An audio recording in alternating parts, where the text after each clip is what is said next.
when we talk about the separation of church and state, you know all the historical questions. That came from Jefferson. A letter wasn't in the Constitution or the Declaration or anything.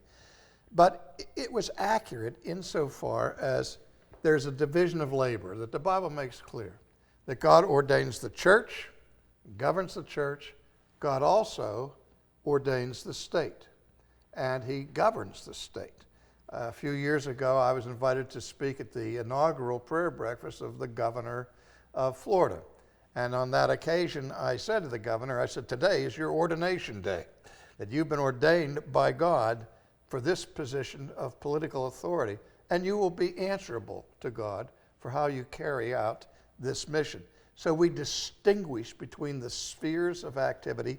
It's not the responsibility of the church to bear the sword.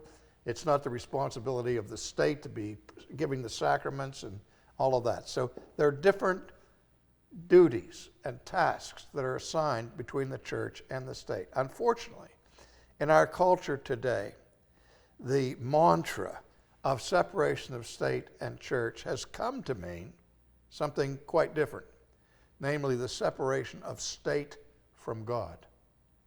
It's one thing to separate the church from the state. It's something else to separate the state from God. The state has declared its independence from God and wants to have its own authority rather than to be accountable to the things of God. Now, you get a question like abortion, and the church speaks out against it. And a lot of people scream about that, saying this is a violation of church and state and so on, and it's an unjust intrusion of the church into the political realm.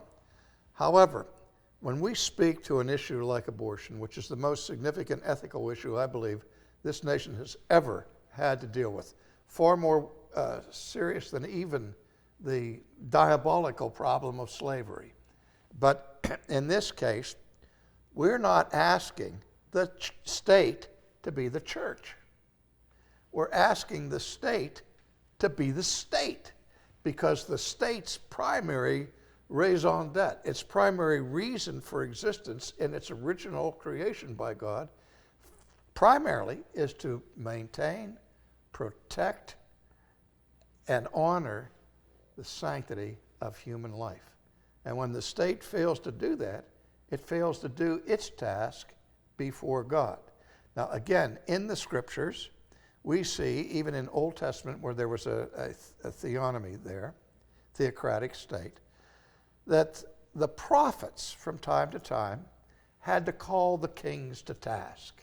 And in the New Testament, you see John the Baptist being critical of Herod for his illicit marriage, and that's why he was killed, and so on.